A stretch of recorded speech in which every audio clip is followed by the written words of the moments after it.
Hello, I'm John Grom, and welcome to our 90th Right and Left Discussion Forum. We hold our discussion forums twice monthly to demonstrate civil, productive, open-minded discussion. Today we're going to test that concept to the limit, I believe. We're going directly into the belly of the beast and talk about this past election. Our panel today, beginning on my left, is Bryan Laubaugh, president of R&B Financial Services. On his left is Dr. Ronald Chamberlin, who will certainly be in the belly of the beast this morning. On his left is Jerry Ritzman, partner with Ritzman Pharmacies. On his left is Patty Haskins, retired math teacher and member of the Wadsworth City Council. Bryan, why don't you start us off by summing up your feelings about this election? I was just as surprised as most people when I woke up Wednesday morning to find out that Donald Trump had won, and it's commanding win in the Electoral College. What I've been sort of amazed at is the lack of understanding of those on the left of the Electoral College. That's a basic 6th grade civics class lesson on what type of government we are. We're a republic, a representative republic. Some of the things that we're seeing now, the backlash with Donald Trump and some of the things that they're saying, I think are a little bit misplaced. Obviously, they have a right to do that. They can protest all they want. But I was just really surprised at the lack of ground game that Hillary had, and I'm sure there'll be a more in-depth autopsy on her campaign, but from talking with other people, it sounds like a vote for Donald Trump was more or less a vote against Hillary. In politics, and I've been on a variety of local and county campaigns, you really have to watch your negatives. The worst thing you can do is to not pay attention to that negative polling about an individual, and Hillary's negatives were pretty much through the roof, and that showed in the results. Unfortunately, and I've said this, I've been very open about my lack of support for Mr. Trump, but it is what it is, and hopefully the Republicans can coalesce and move forward. I was just as surprised. You know, they had been calling a very close, some close races in the Senate, and to have the Republicans maintain control of not only the Senate but the House and now the presidency. I think if they don't let hubris take over, they can really build a coalition and move forward on some needed structural issues that need to be addressed in the country. So I'm willing to give the guy a shot. You kind of slipped by, I think, what is a key, and that's hubris. What do you think the chances are that Donald Trump is going to avoid hubris? I think if they can keep him off Twitter, if they can keep his phone away from him, he's his own worst enemy, and I've been very consistent about that. He needs to begin the process of acting like the president of all people. Now, I was encouraged by his statement, and he did an interview. I didn't see the whole interview with Leslie Stahl, but he has made, his rhetoric has now softened. And I hope that continues, that they can basically lead the country forward and implement some of the things that need to be done. It's obvious that he struck a chord with the electorate. You can't deny that. Whether, whatever you want to base it in, I don't believe everybody is a racist or a bigot or a white supremacist. I just fail to, I just don't believe that. So, do you, Ron? No, I don't. But I will tell you, I'm sad about the election. I'm not sad because my candidate lost. I'm disappointed about that. One of the things I'm sad about is that almost 46% of the people in this country who could have voted did not vote. Now, if you out there, if you were so insufficiently stimulated to be patriotic, to take advantage of your legacy of freedom, to inform yourself of the issues and to vote, then shame on you. That's scandalous. So it means 25% of the people roughly have elected our next president. But don't you, in just about every election in my lifetime, by the time we got around to the first Tuesday after the first Monday in November, people were thinking, man, it's the lesser of two evils. Every election that in my experience, this though is at a much higher level. I think this past one, hardly anyone liked either candidate. That's true. But I was dazzled by the fact that some people did seem enthusiastic about one or the other, which I totally did not understand. Let me continue with that a little bit here. Now I get it. Now I'm one of those, I'm an elitist. I'm an elderly white guy from middle class background who has a high school diploma and 3 college degrees. I'm an elitist. I don't have a good feeling for the coal miner who's out of work, who mistakenly thinks the EPA has scuttled his job when really it's the low price of natural gas that's done it. Coal ain't coming back, folks. I don't care what Trump says. Coal's not coming back, not for a long time. So there's things like that. I realize that I'm out of touch with that kind of feeling, with that economic situation. Okay, fine. Now, when I voted for Hillary Clinton, I have some doubts about her. I didn't like her hubris.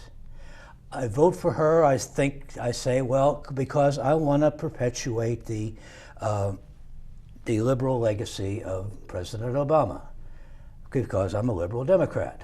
No apologies for that. Nobody's asking you for one yet. Not at all, not at all. But I have to think that because I did that, I am in some way saying, yeah, having that hubris and having that lack of transparency on things that I've done, that's okay. Similarly, and I have to say this, if you voted for Donald Trump, you are in some way saying being a racist and being bigoted and being homophobic is okay in some ways. It's okay. I bought into that a little bit. You're going to have a lot of trouble backing that up. Well, okay, but it's there. I think philosophically it's there. However you think about it, it's there. Now, I'm going to support President Trump. He is our president. He needs to. I'm hoping that he will be 1,000 times better than I expect he's going to be. I do have some heart, as you do too, on some of the statements he's made most recently. Seems to be modifying some of his statements. It's not going to be a wall. It's going to be more fences. Of course, the ox is going to be on the other side. But there is that, and I hope that not all of his advisors will be white supremacists, like Mr. Bannon. So I have some hopes on that. But philosophically, I think it's true. I have to admit that I think that amount of hubris is okay, and I think a Trump supporter has to admit that on some level, they're willing to accept that. Jerry, staring off into space, thinking real hard. I am. I just want to talk about some interesting things that I've heard in the last week. The one, and I think a lot of folks have heard it, said that that this was a revolt by the working class against the elites. It was a revolt by the working class that plays by the rules and doesn't get much benefit from the government against those that don't play by the rules and are getting all the benefit, or at least in their mind, a lot of the benefit. This was a revolt by the people who feel that the ruling class or the elite class makes decisions that don't affect them, that don't affect the ruling class or the elites directly, but they, the working class, the blue collar, have to pay the consequences of those decisions, and they were tired of it. I think it's and someone said too, it's a symptom of a bigger thing that's happened worldwide, even deeper than the British exit vote. It's widespread, and pressure is being added by the wars in the Mideast that are causing all the immigrants to head west. I mean, there's all these things, one playing on to another, that are causing this feeling. Mm-hmm. And I think one of the columnists, maybe from Philadelphia, said that, you know, the critics of Donald Trump took what he said literally, but not seriously. And his supporters took what he said seriously, but not literally. Mm-hmm. I just hope that some people don't take him seriously and literally and act upon that. And Mark Shields on PBS said the worst thing to do is play the race card, is to say that if you voted for Trump, you're a racist. If you voted for Trump, you're anti-feminist. If you voted for Trump, you're all these negative things. That's not true, he doesn't say. Yeah. He doesn't feel that. And he's an admitted liberal, progressive liberal. And a lot of people say this is the most contentious, you know, they've pronounced this the most contentious and divisive election. Throw in uncivil. Yeah, and I don't believe that's so. You don't? I believe if we look in history, throughout the history of presidential elections, that there were many elections with very personal attacks on the other candidate. We just did not have the instant and direct access to what a candidate said. I think if you look at the history of yellow journalism, yeah, I mean, and we also criticize both sides of the press. You know, we say, well, these guys are the liberal press, these are the conservative press, or news channels, or news feeds, and we've always had those. We've had, you know, the papers that are called the whatever city Democrat or the whatever city Republican, and newspapers over all the time that I've known and before have supported certain political philosophies. I guess the thing is now is that all the news channels or all the newspapers purport to be unbiased when they really aren't, and there's nothing wrong with that because they always have been. So, you know, those are some things that I've heard and that I've read about and have some reflection on. Donald Trump will be our president, and we have to give and hope, and I will unabashedly say pray that we will have a good result. There have been probably presidencies in the past where the predictions have been that this is going to be a disastrous presidency, and it has turned out to be something very positive. The one that I think of is what was thought of Abraham Lincoln going into his presidency. Now, I'm not comparing Donald Trump to Abraham Lincoln at all, but I'm saying we've gone into presidencies where there have been widespread predictions of a disastrous presidency, and it has turned out differently. Mm-hmm. And so we need to give that a chance, folks. Yeah. There's another observation too, you know. Yeah. Psychologically, it turns out that if you have a position, even if you're not strong on it, and people start really criticizing that position, you got to dig your heels in and get stronger and stronger on that. Mm-hmm. So I think in some ways, intense criticism from the left caused that kind of backlash. Yeah. Mm-hmm. And you know, another thing, I think that there was a lot of, particularly the day after the election, was a lot of talk about how the pollsters had it wrong. You know, how it was, I think many people, particularly in those states where it was very close, mm-hmm. Michigan, in some of those places, I think that a lot of the voters, those that didn't vote Ron, thought, oh, this is a slam dunk. Mrs. Clinton's going to win. I'm not going to go out and vote.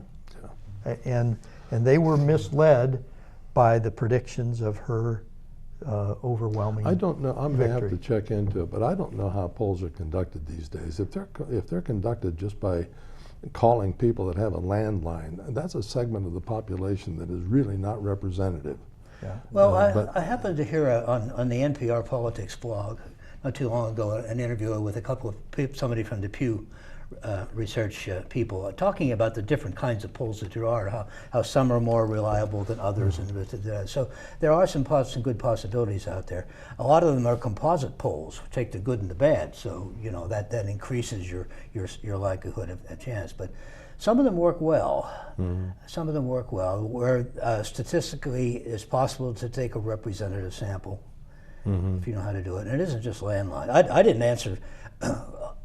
I haven't answered my phone for several months now. I let the answer machine pick it up. If it's somebody I know, then I pick it up and answer or call them back. But you know. Oh, Patty, I'm dying to hear what you have to say about this. Oh, good. Well, you know, first of all, I was disappointed with the results. I think one of my biggest concerns with the entire election is that so much, I think, of the voters' opinions of candidates was influenced by foreign government who hacked into emails, which were then released by a person who is under indictment for a sexual charge and is holed up in an embassy due to that. And these were taken as gospel and as a good thing. And you know, when you looked at those emails, there was very little in them. But the fact that they were allowed to be used and that people were not concerned that we were being hacked by a foreign government. Then we have an FBI director who, was it 9 days, 11 days before the election, releases information which is never done by the FBI, which is totally unethical if you talk to any attorney, as far as, well, we found these emails, they may have something in them, they may not, but boy, is this going to be a scandal type of situation, which I think really hurt in a close election. So I do have those concerns, and I know that there are people that are saying Hillary shouldn't say that that's part of the problem. I think it was part of the problem, and I do think it influenced those last-minute voters, people that made up their mind at the last minute, those that decided, okay, I've got a reason now I can vote for Trump, that type of thing. I look at concerns that I noticed when they broke down who voted for who. Overwhelmingly, African Americans, Hispanics, Asians, minorities voted for Hillary Clinton.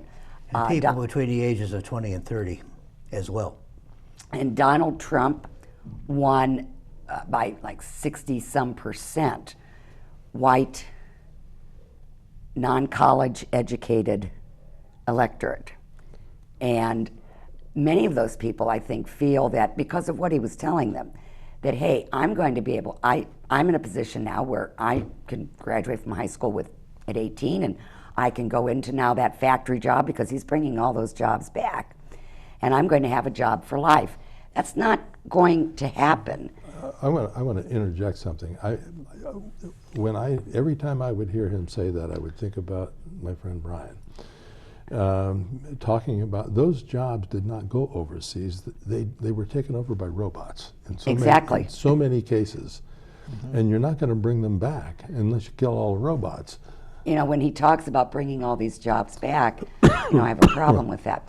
Now, do I want him to succeed?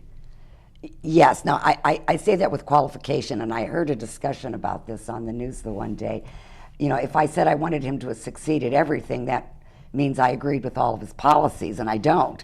So there are some policies I don't. But do I want the country to move forward? Yes, I do. So I do want him to be able to work with the Congress, and I do want him to be able to work with this, with the House and the Senate, so that things can get done that are for the benefit of the country. I know there's been a lot of consideration and talk about the protests that are going on in the major cities, and these are babies and yada, yada, yada. And I totally will say from the outright that I deplore the violence that occurs, but it is at a minimum.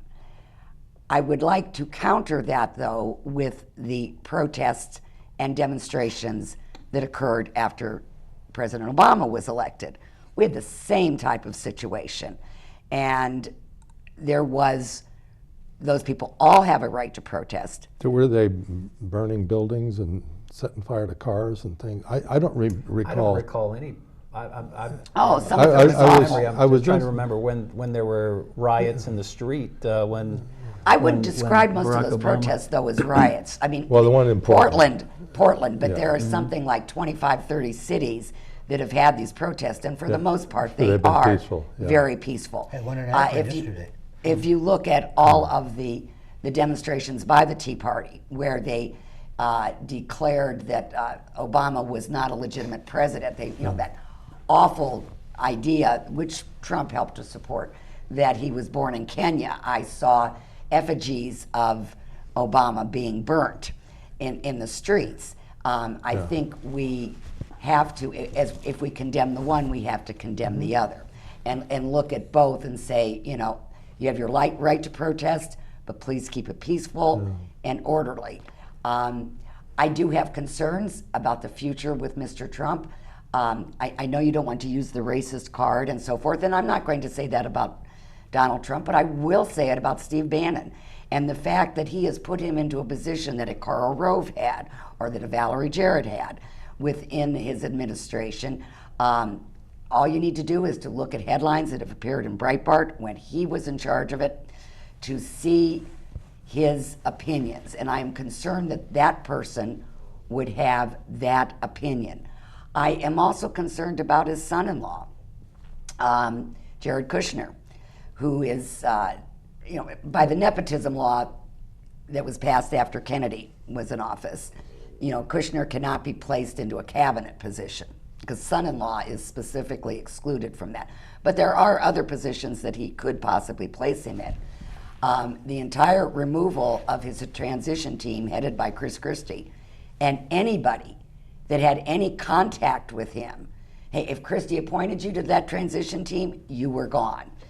And there were some casualties there that really should never have been pulled out. They were moderate, well thought of people. There's a big story coming about that. Oh, yes. I have no idea what it is. Transitions Well, are always messy, though. And transitions can be messy. I think the and point I that saw, the point that I would make is that people bought into what the mainstream media were telling them about Donald Trump, the character of Donald Trump, the caricature of Hillary Clinton, and that worked against Hillary during this election. The caricature that was put out there, and when you start believing your own press that this is just a walk-off home run for the Clintons, that's what you get when people don't show up to the polls because they're not energized, because it's like, hey guys, we got this one in the bag.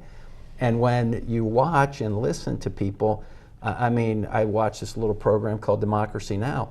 You would think someone set their hair on fire. I mean, they cannot believe that the things that they were told by the mainstream media aren't true, that Hillary was supposed to win this walking away. And why is that not true? well, she and did win they're the popular imploding. vote by 2 million. Now, Yeah, but that's why we have an electoral I college. understand that. Donald Trump was one of the biggest critics of the Electoral College. Came out in his tweets, and he's since now taken those tweets down because it didn't work that way for him. He's a man that takes advantage of the moment, and that is good. But when he surrounds himself with the people that he's surrounding, there's been information come out now, the big deal about Hillary and her speeches, and her paid speeches. They found now that Rudy Giuliani earned $11.6 million on paid speeches, at which he received $200,000 apiece, one of which was to a group that was on the terrorist list in 2009, made a paid speech to that. You have General Flynn, who has worked as a lobbyist for Turkey, which he and Trump wants him in on all of the briefings that are going on, and yet the man is also working as a lobbyist for a foreign government. And I think those things are all and scary yeah. to me, so it'll be interesting to see how this plays And out. in fairness to your point, the fact that the current administration under Barack Obama had just as many people, but it just wasn't reported the way they're reporting Donald Trump's supposed missteps through this transition and all the lobbyists that he had. All you have to do is think of the folks that Hillary had surrounded herself with, the folks that President Obama has surrounded himself with. Now all of a sudden, everybody's gone pure because Donald Trump has a couple of people that people disagree with. Well, no, So I think that, I think the argument just Hillary's doesn't fit. entourage was taken to task. I mean, let's face it, half of those emails were Podesta's, they weren't hers. Right, and yet half of she them was were taking getting it- half and of them they- were she- getting salaries from 3 different sources. But not she only the was government, taken to task but for the Clinton those. Foundation. So and, Trump was not taken to task for the people that he hung around with, and now this is being brought out. I will say, I don't think, and I have not heard a Democrat say, as the Republicans did when Obama was elected, that they will block everything that comes out of the administration. It was, Mitch McConnell said, it is our sole purpose to make sure that President Obama is not a second-term president. And then it was, we are going to block everything he has said. I think the Democrats are acting more the adult in the room. But in this that was situation. after Mr. Obama had the 2 years of a House and a Senate that were majority Democrats, and he rammed down the throat of the Republicans, Obamacare, and a lot of other. He made that his signature piece. There wasn't one Republican. Now, if you want to talk about reaching across the aisle, I think Donald Trump is more of a negotiator and is willing to do that. And here, I don't want to defend the guy, but the fact is that for 2 years, Mr. Obama rammed down the throats of the Republicans. This is what you're going to do, whether you like it or not. And his quote was, "I won, you lost."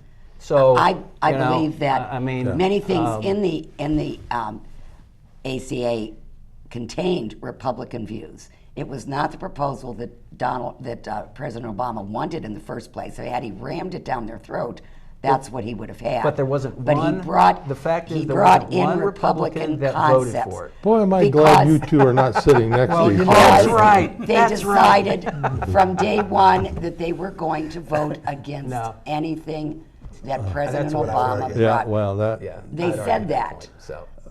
Well, Well, somebody said that they said that. No, That's no, for sure. I heard them say that. See, they really voted on that Supreme Court nominee, didn't they? Oh, you know, geez, the what a thing is terrible that, thing that was. you know, It was the and Biden this rule. conversation reminds me, we've got a Republican president coming up, House and Senate. Mm-hmm. And if there's not progress made by that majority, shame on them. Yep.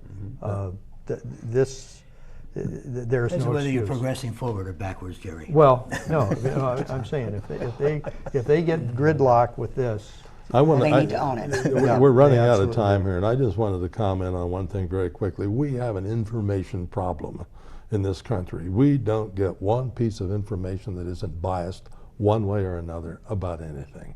And I'm going to sign off with that. Thank you all. Thank you. Gee.